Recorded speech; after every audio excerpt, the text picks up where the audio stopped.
What's up, guys? I'm LQ. This is the LQ Review. Thank you so much for being here at my YouTube channel. This is where I talk about all the geeky, nerdy stuff. I love to talk about movies, video games, comic books, TV shows.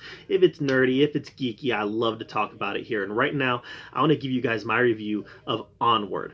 Now, I know I finally got to watch Onward because Disney decided to release it on VOD. And I dropped the 20 bucks and bought it. And I know it comes out on Disney Plus in a couple weeks, but I really wanted to watch it with my family, so we went ahead and spent the 20 bucks on it. Now we own it.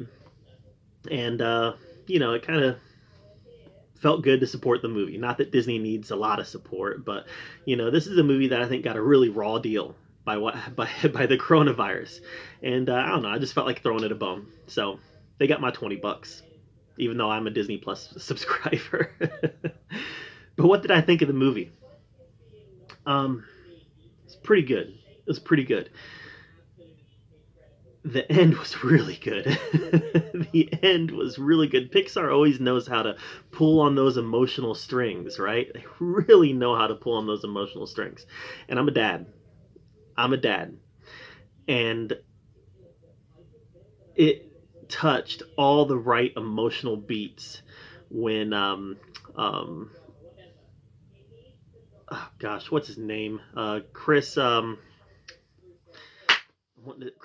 When Chris Pratt's character couldn't say goodbye to his dad because he wasn't brave enough. He was just this little kid and he wasn't brave enough to say goodbye to his dad. And the ending of the movie, sometimes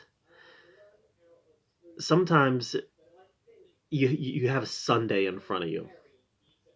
And sometimes that Sunday is enough, right? You've got your ice cream, and you got your whipped cream, and you've got your nuts, and you got your chocolate syrup, and sometimes that's enough, and that's good. That's good.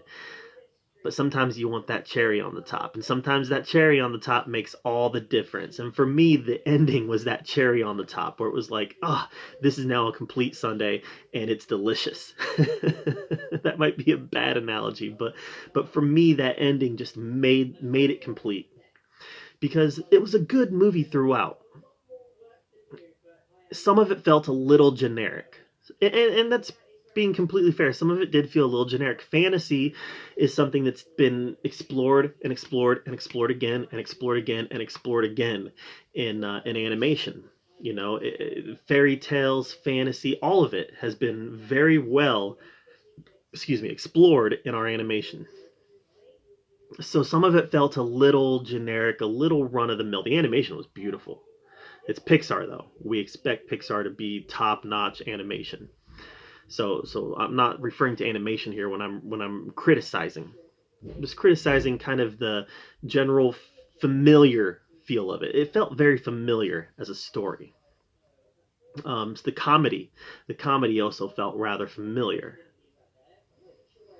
But it was all good.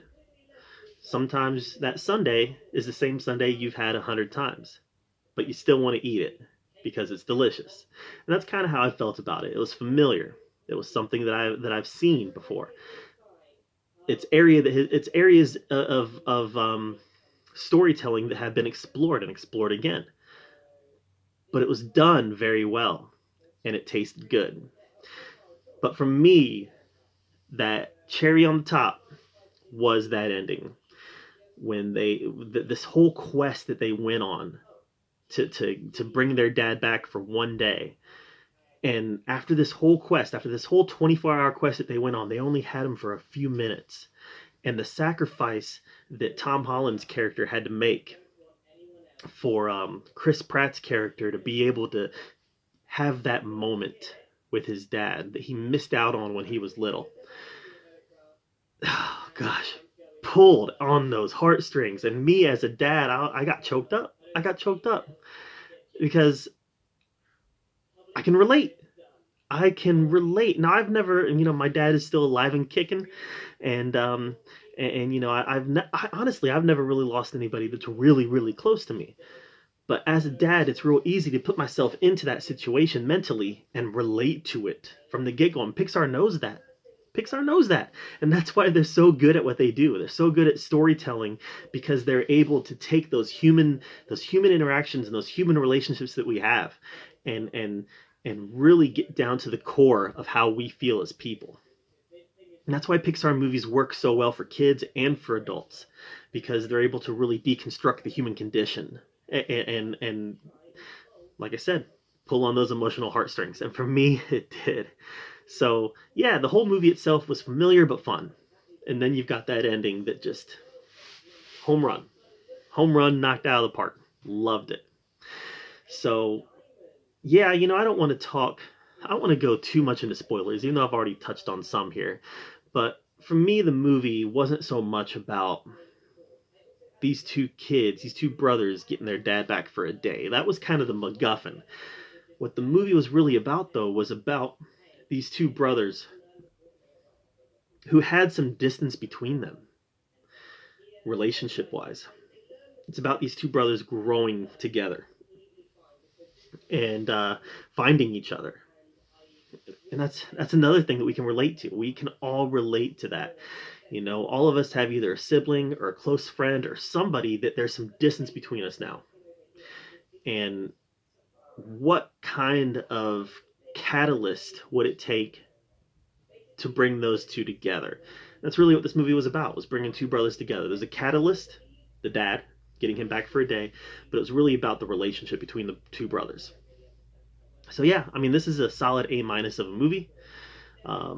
It's only an A- because it felt very familiar for a lot of the narrative, but very, very well done. It's another home run for Pixar. It really is. All right, so what was your thoughts on Onward? Let me know in the comments down below. I'd love to hear your take on it. And make sure you subscribe to my channel. And as always, I appreciate you being here at the LQ Review, where we get to talk about all the geeky, nerdy stuff we love to talk about. And until next time, we'll see you later.